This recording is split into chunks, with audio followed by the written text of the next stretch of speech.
Estou aqui nesse momento na presença de Ubirajara do Pindaré Almeida Souza, mais conhecido como Bira do Pindaré, que tem uma caminhada imensa desde a sua vida infantil, desde o seu momento infantil até agora a vida adulta.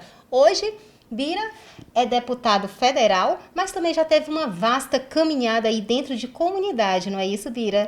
A minha história de vida começa, a minha caminhada começa na Pastoral da Juventude, na Igreja Católica, um espaço que me deu enorme oportunidade de formação, né? Formação integral, tanto do ponto de vista da fé, como do ponto de vista da afetividade, como também do ponto de vista da nossa inserção social, sobretudo na questão política, que me impulsionou demais, né? Todo o trabalho que a gente fazia, toda a liderança que a gente exercia, acabou se estendendo também para a esfera política. E por isso hoje eu exerço mandatos, já estou no 3º mandato, e tudo começou na Pastoral da Juventude. Certo.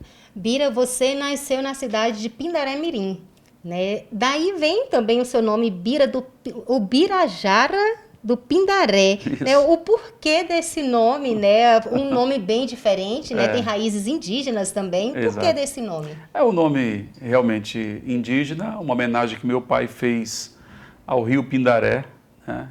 Então ele tinha essa percepção, né? Essa ideia, né? De sempre atribuir nome aos filhos em homenagem a algum rio. A minha irmã mais velha, que nasceu na Bahia, lá na cidade de Cachoeira, lá tem um rio chamado Paraguaçu. O nome dela é Guaciara do Paraguaçu. Então eu nasci às margens do rio Pindaré e ganhei o nome de Ubirajara do Pindaré. E os meus irmãos também que vieram depois também ganharam nomes em homenagem aos rios. Ou seja, se eu tivesse nascido aqui, eu seria Ubirajara do Balsas, né? Mas eu nasci às margens do Pindaré, então homenagem ao rio Pindaré. Muito bem. E Pindaré Mirim, uma cidade pequena aqui do Maranhão. Fala pra gente o que você tem ainda das raízes de Pindaré Mirim, além do nome do Pindaré. Olha, eu nasci em Pindaré, mas infelizmente eu não fui criado em Pindaré, eu não cresci na cidade de Pindaré. Eu cresci na capital, na periferia de São Luís, né? Mas eu ia nas férias, os meus pais me mandavam para Pindaré, eu ficava sempre as férias lá. Então eu tenho comigo uma relação muito afetiva, né? É uma memória muito forte da minha infância e da minha adolescência de Pindaré Mirim, quando eu ia para lá nas férias, né?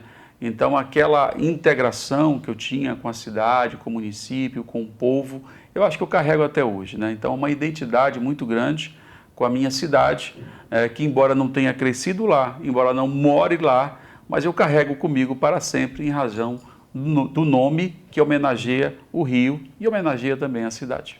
Muito bem. Você disse que logo saiu de Pindaré Mirim, foi à capital São Luís, e lá você, como você disse, já adentrou ainda aí no início da sua juventude, dentro da Pastoral da Juventude, o porquê de estar dentro desses movimentos de igreja. Sua família, seus pais, eles já eram de dentro de uma comunidade religiosa, já participavam de algo desse tipo e foram encaminhando você ou não? Foi algo diferente de uma caminhada familiar? Meus pais sempre foram muito religiosos, né?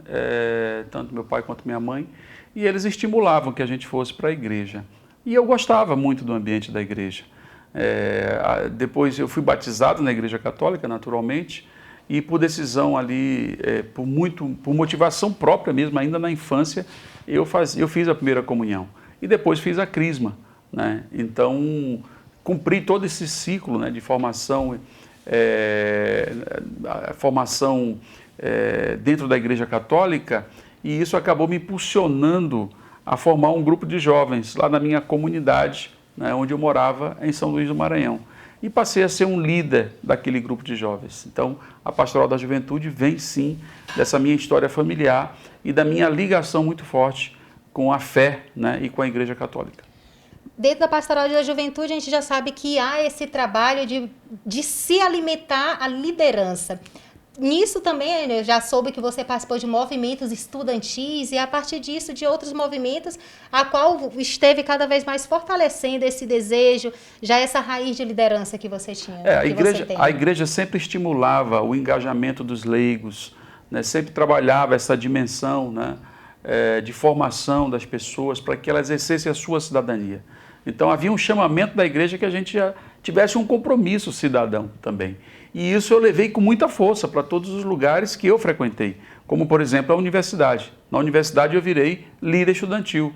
Eu passei no concurso de um banco, né, a Caixa Econômica Federal, virei bancário e passei a ser, né, líder sindical, ou seja, liderei a categoria que eu fazia parte, fui até presidente do Sindicato dos Bancários do Maranhão. Então, essa veia, né, de liderança, de engajamento, de comprometimento com as causas coletivas, eu trouxe muito da igreja e acabou que se refletiu em todos os espaços que eu percorri enquanto cidadão. Outra parte que exerce bastante a liderança da pessoa é o estar em sala de aula. Você também é professor, Bira? Sem dúvida. E isso me dá uma condição diferenciada, né, de atuação.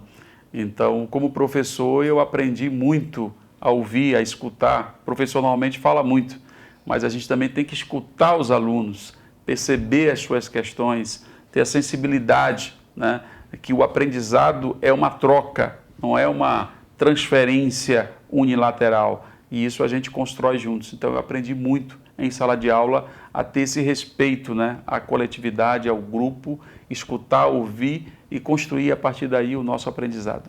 Muito bem, falamos um pouquinho da sua vida pessoal, então vamos conhecer um pouquinho mais também da vida política. Como que se deu essa caminhada, como que foi para você adentrar, sua entrada mesmo na vida política? Olha, por incrível que pareça, foi também na Igreja Católica, porque em 96 a igreja fez uma campanha da fraternidade que era fé e política. Esse era o tema da campanha da fraternidade.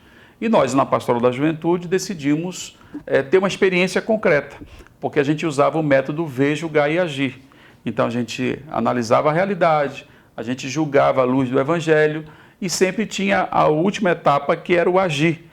Esse agir, num dado momento, a nossa coordenação de Pastoral de Juventude na Diocese de São Luís entendeu que seria interessante a gente pensar numa experiência concreta, política, uma vivência política. Então a gente decidiu ter a experiência de lançar um candidato. E no final o candidato escolhido fui eu.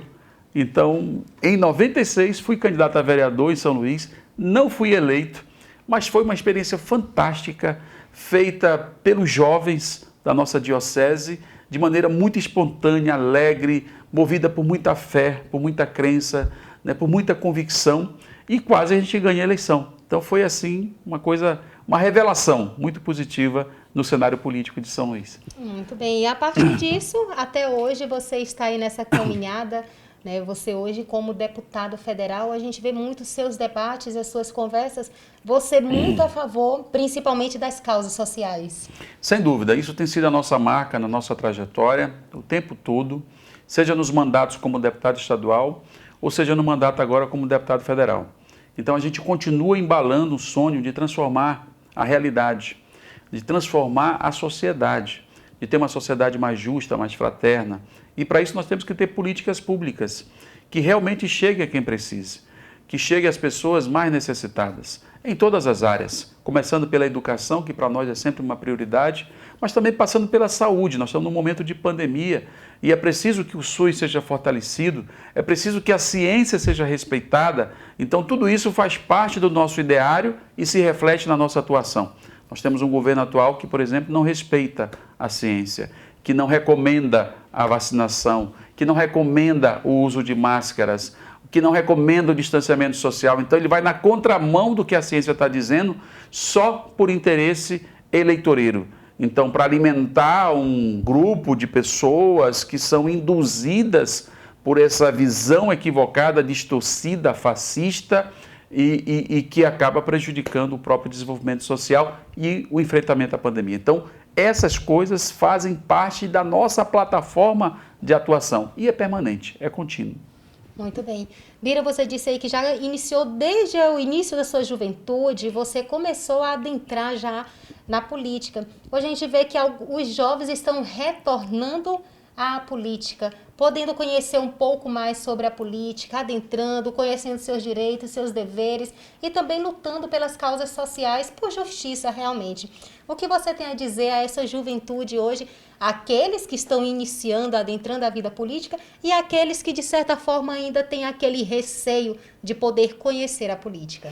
A minha mensagem, a minha recomendação é que a juventude participe. Eu fui um jovem, e até hoje sou muito jovem, graças a Deus, né? Mas sempre muito engajado, sempre muito participativo. Isso faz uma enorme diferença na minha vida e tenho certeza que vai fazer na vida de qualquer outro jovem aqui de Balsas, do Maranhão ou do Brasil. Então o que a gente precisa é que a juventude se engaje, é que ela conheça com profundidade, que ela saia da superficialidade das redes sociais, né? Aquele conhecimento raso que não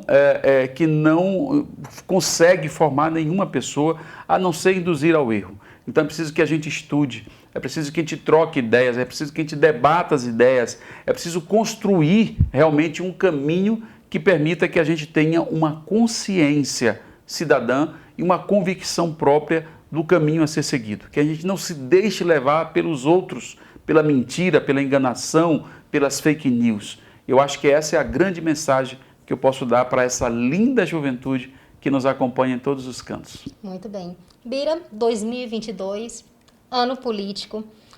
O que o deputado, hoje deputado federal Bira do Pindaré, como que está essa caminhada para este ano de 2022, né? Do deputado Bira do Pindaré e também presidente do PSB.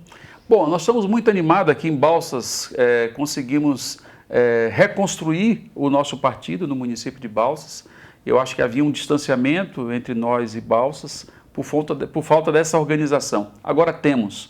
Então isso vai permitir que a gente tenha uma proximidade maior, uma atuação maior também aqui na cidade de Balsas. E queremos que isso se estenda ao Maranhão, a todos os municípios onde hoje o partido também está se organizando. Sou candidato à reeleição, né, como deputado federal, temos tido uma atuação muito firme, sólida.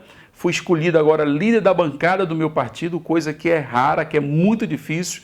Isso faz do nosso mandato um mandato exitoso, né? Um mandato realmente presente na luta política nacional e é com essa garra, com essa disposição, né? E com toda essa fundamentação que expus aqui, é que a gente vai buscar um resultado eleitoral positivo, ou seja, a recondução, né, no Parlamento Brasileiro como representante do Estado do Maranhão na Câmara Federal.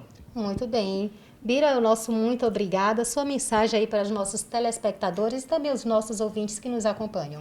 Eu quero agradecer imensamente, Carol, a você e a toda a equipe, né, que acompanha e que está promovendo essa oportunidade aqui desse diálogo tão bom que nós estamos fazendo. A minha mensagem é uma mensagem de esperança, que a gente não desista, que o ano de 22 seja o ano da virada, que a gente dê a volta por cima e que o Brasil se reencontre com a sua própria história. Eu espero isso, espero mesmo e luto por isso. E tenho certeza que seremos vitoriosos com fé em Deus, tá bom? Muito obrigado. Bem, o nosso muito obrigado. A gente agradece muito por você estar disponível a nos atender, a nos receber aqui hoje. Valeu, Carol. Parabéns também pelo trabalho. Muito obrigado.